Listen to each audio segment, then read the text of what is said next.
Hey there, and welcome. So, Side Effects is holding a new Houdini art challenge called Mardini, which is starting on the 1st of March. The idea of it is to create an artwork in Houdini based on a daily prompt. That prompt is basically just a theme to base your artwork around. It's open to anyone who would like to enter, and if you do enter, it doesn't have to be every day. Last year, there were prizes for Best Daily, Best Weekly, Best Collection, Best Overall Artwork, and for entering every day. So, as you may know, I won Best Collection in last year's Who Lie Art Challenge, and I've decided to do a daily review video for each day's entries. I'm going to be talking about the winning entries, what makes them so good, and then I'm also going to be talking about some of the other entries. I'll go over what I like about them, what I think could maybe be changed, and how they could have been winning entries in my opinion. So if you'd like me to review your entry, feel free to tag me on Instagram at 9_between. So with all of that comes a bit of a disclaimer. Everything that I'm saying here is my own opinion. It doesn't make it right or wrong. I'm just trying to give a critique that the artist can work from and hopefully something that you can learn from as well. I'm not trying to make fun of or insult or belittle any of the artists. I'm merely just trying to give some feedback in an entertaining way. So let's get straight into it. For day 4, in 3rd place in the images category, we have this entry by Ash FX. There's not too much going on, but that's what really sells this. It's a nice approach. And so I just want to talk about a few things real quick. Firstly, the concept. Conceptually, it is very interesting. You have what would almost be an artwork, right? A display, but the wall is also the canvas. That's a nice touch. It makes it a bit different. You have this interesting frame over here. The actual geometry on it is well defined and nicely put together. As you can see, there is some beveling on the edges. You don't have any sort of faceted edge. There's a bit of a taper to the inside edge. All of this helps this look more realistic. The actual central part of this image, I imagine, is either a bit of a vex function where you're just sort of pushing by the normals of the object. You could do this with a boolean and then an attribute blur. You could also do this with vellum. There's loads of ways you can do this. I'm not sure which way they did it, but it looks great. So very simple lighting setup. They have this light hitting the top over here. This provides all of the main interesting light that you get over here. So all of this edge lighting, but they also have a more general light just to soften everything. Something that I imagine is maybe an HDRI. So yeah, wonderful entry, brilliant texturing, and conceptually very appealing. So great entry by Ash FX.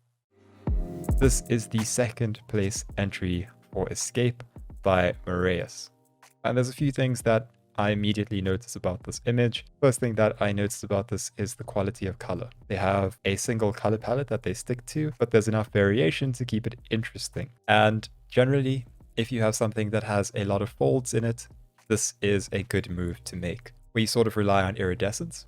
Iridescence is a very nice touch to add to anything that's metallic. So as you can see, the edges that are facing sort of up or towards the camera, those are yellow. Any edges facing directly towards the camera, those are pink. And anything that's sort of facing away from the camera is red. What this does is it gives iridescence, and you're achieving this based on camera normals. So if you have a camera over here and say this is an object over here, depending on the viewing angle, you have a different color. So if the camera hits over here, you might have yellow, and if it hits up here, that might also be yellow, but anything maybe directly facing the camera is seen as red. And then everything in between there is somewhat of a gradient. So this is the idea behind iridescence, and it's a very nice touch to add to something like this. The background has a bit of detail to it, but not too much to be distracting. There's sort of velvety sheen to it that looks great. As you can see, there's enough of a taper off for this light over here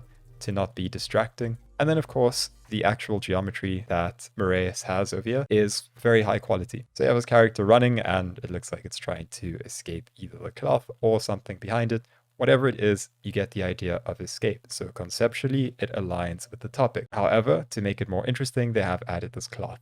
And as you can see, very high resolution cloth simulation, and the composition also keeps this quite interesting. Once again, a sort of rule of thirds, if you will, where the main composition follows these 3 quadrants, leaving enough empty space for the eye to sort of wander. So very nice entry. compositionally great, conceptually brilliant, and in terms of rendering, I think that's where it really shines.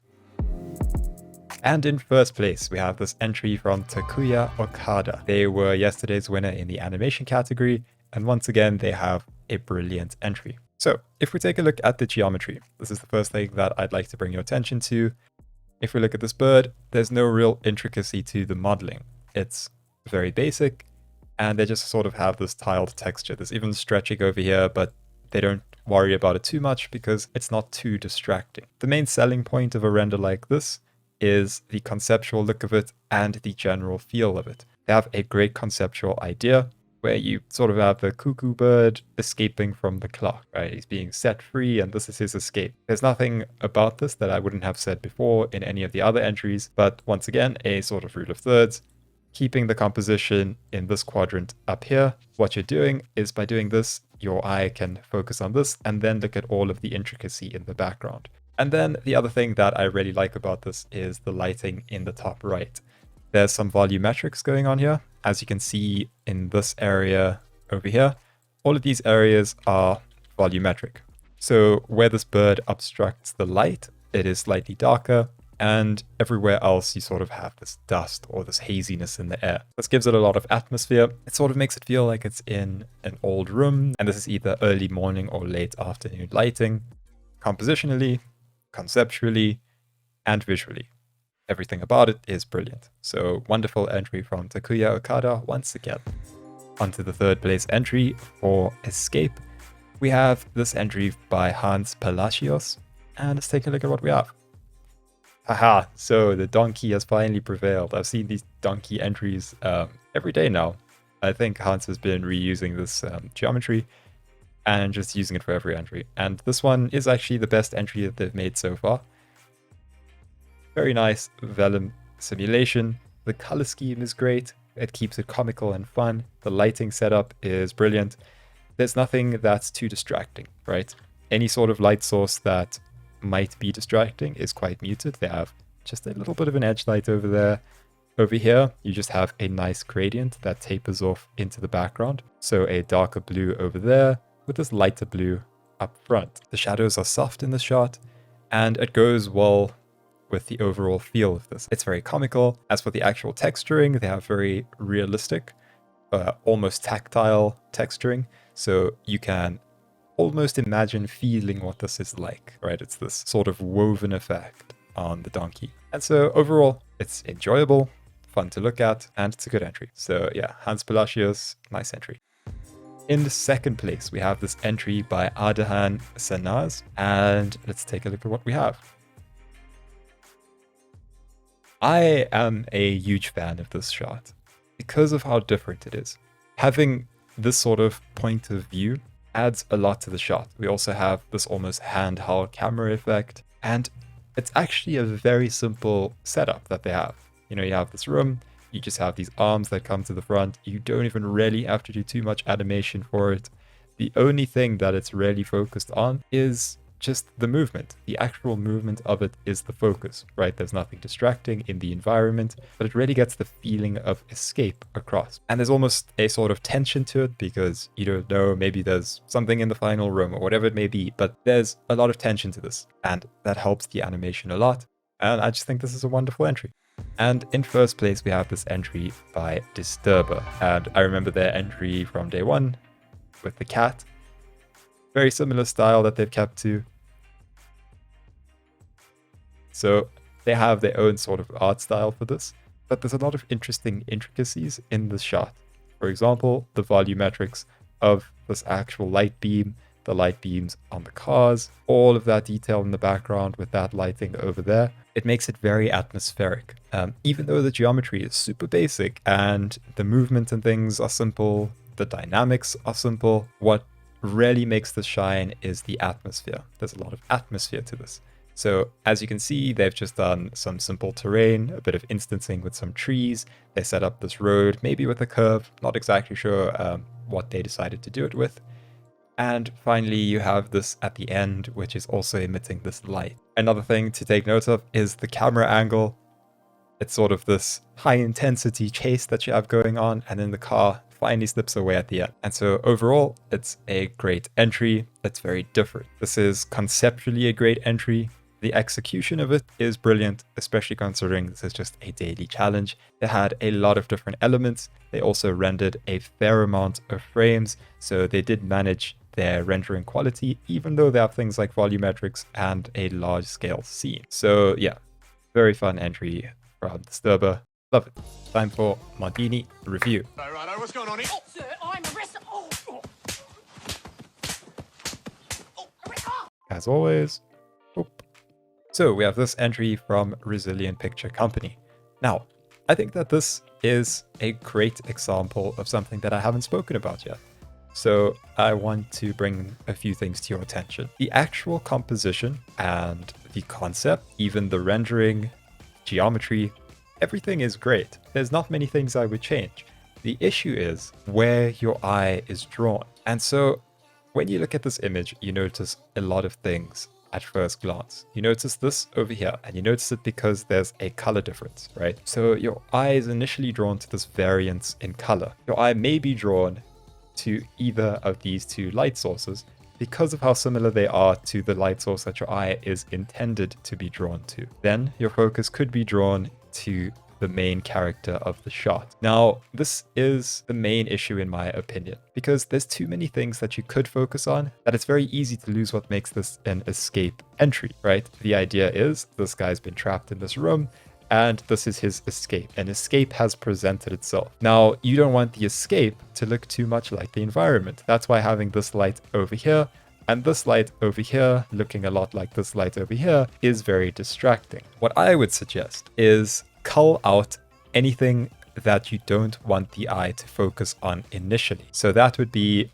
all of this. And the way I would do it is by making this very dark. So having this as a very dark room, cutting out those lights over there, and even maybe doing shallow depth of field. So all of this is less of a focal point. So your attention is no longer drawn to any of the background stuff, but it's now drawn to the central imagery. And this is something that's very important because there's nothing inherently wrong with this image, right? It's got decent texturing, it's got a great conceptual idea, there's good modeling, everything's in order. The only issue is that your eye doesn't know where to go when you initially look at it. So I just think converting the focal point would be a huge improvement to this shot. So yeah, that's just my 2 cents. Hopefully that helps, but everything else, volumetrics, the actual rendering, texturing, great. This one by D.L. Martin basically summarizes any of these sort of daily challenges. Just been having a bad day. Despite having a clear idea, I just didn't manage to get it through. And forgetting dollar before F in output naming was the nail in the coffin today. Oh, man, this resonates with me on a spiritual level. This dollar before F thing, man. So last year, I think my greatest fear with every entry was that when rendering, I didn't put $F, and I'd wake up the next morning when I've rendered everything out, and I'd take a look, and it would just be the same frame 240 times. That was my greatest fear. I'd have nightmares about it. And so I feel this pain. But maybe I can still give some advice, even though it went wrong for you. I'm sorry that it went so wrong for you. But this over here, you happen to not be able to output the video that you wanted, and you have to resort to a still. What I would do is darken this maze, a sort of vignette. So over here, maybe this is all dark towards the outside and it's lighter towards the center. And then you have all of these sort of escape routes as maybe like a neon blue or something. And that can just add a bit more interest to a still that didn't really go the way that you wanted it. Because as this is, it needs that sort of motion, right? It needs animation to make it shine. Because the rendering is sort of lacking in detail, right? There's not too much texturing going on.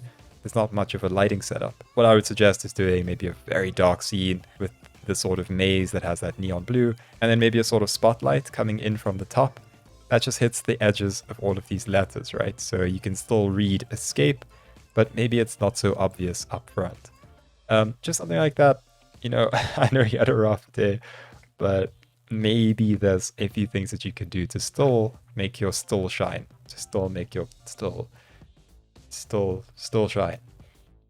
Yeah, it's actually something I spoke about yesterday. The risk of doing fur and animation.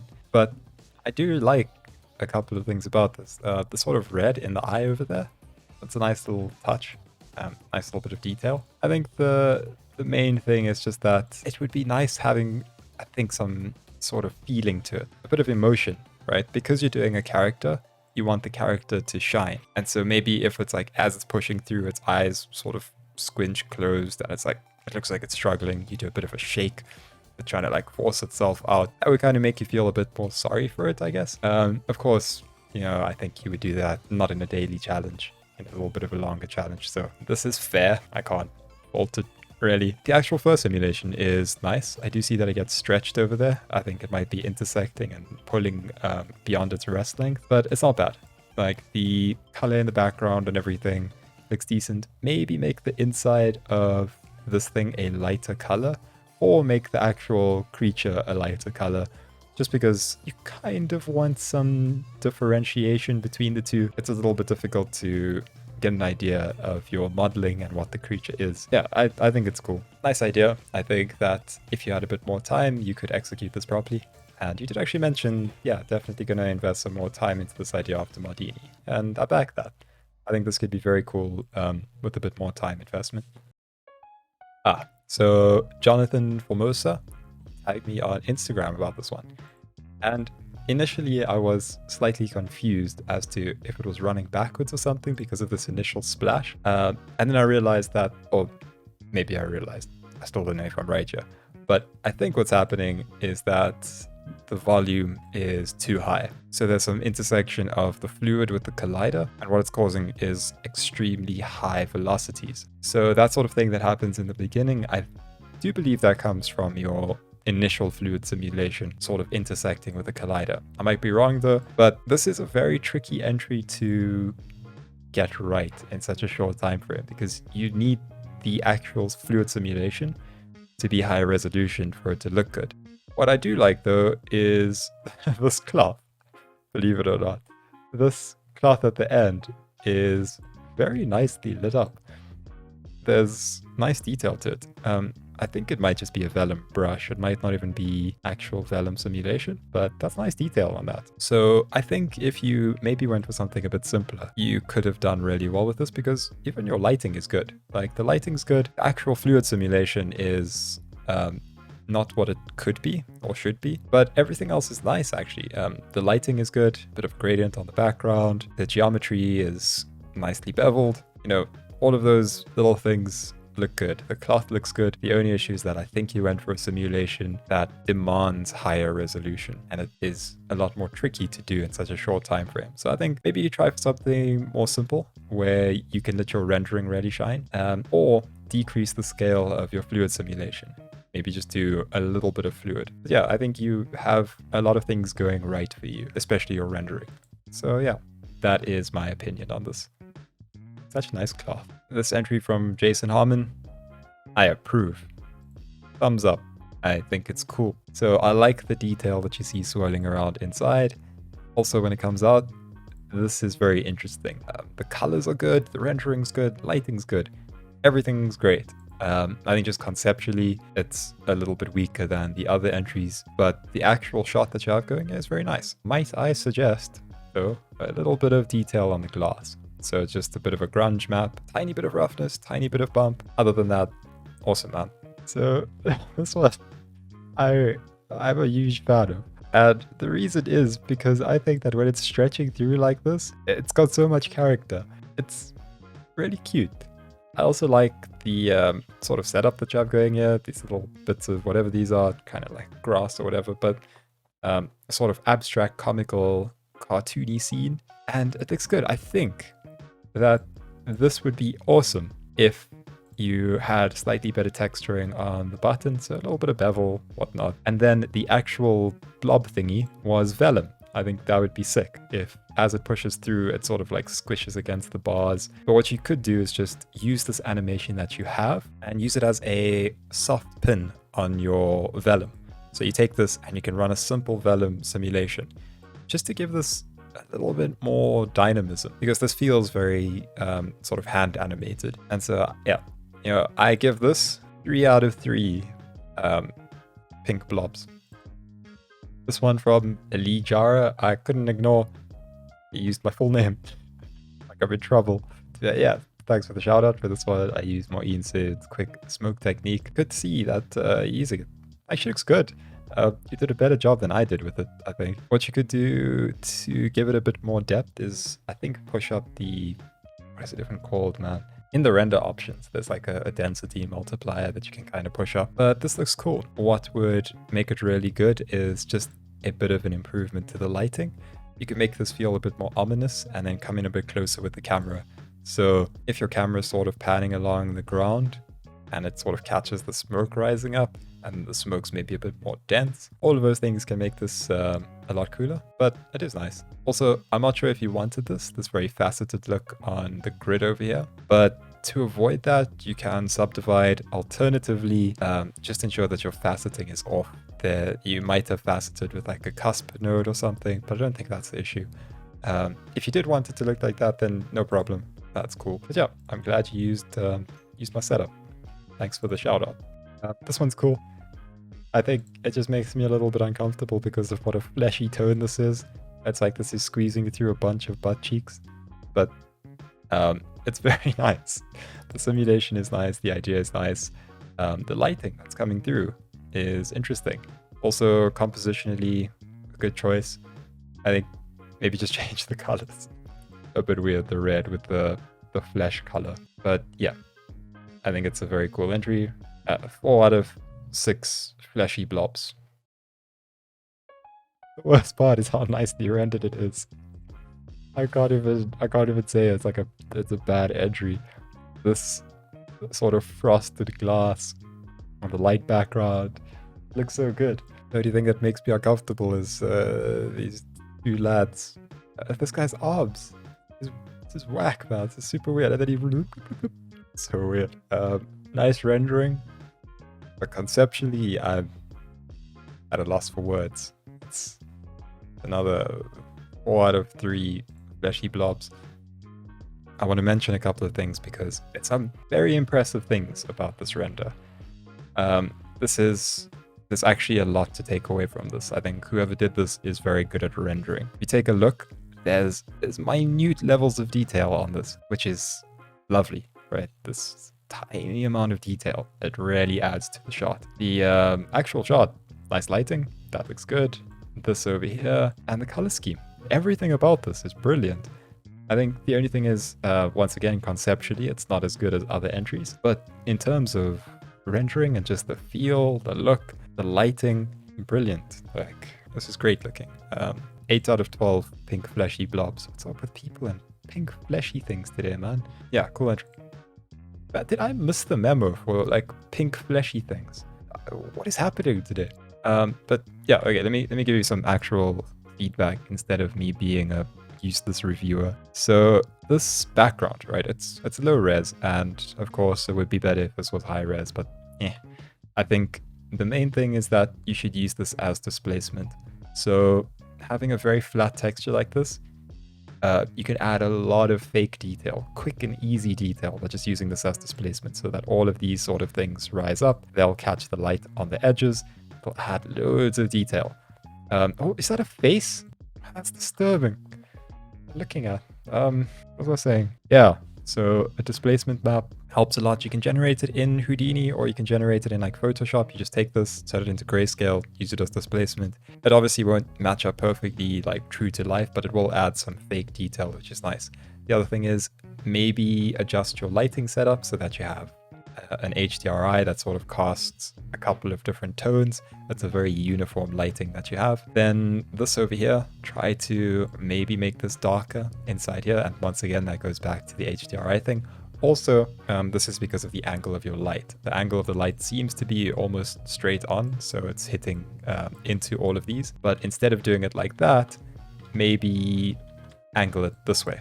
So it's only sort of catching these edges. It'll also let you see this horrifying face a bit better, and it'll also catch the edge over here. And if this was displacement, it would also catch all of these edges over here. So yeah, you have a very good setup that's just a few steps away from being excellent. I give this 6 out of 5 fleshy pink blobs. So that's it for today's review. Hope you enjoyed it. Tell me how many pink fleshy blobs out of 10 this video deserves. And I'll be entering on stones. So, well, hopefully, if my setup works out. But yeah, I'll be entering the stones entry, so I'll be giving a breakdown of my own entry on that day, as well as a review. So that should be kind of interesting. So hopefully stick around for that. But yeah, I hope this was helpful and entertaining. I'll see you back tomorrow. Bye.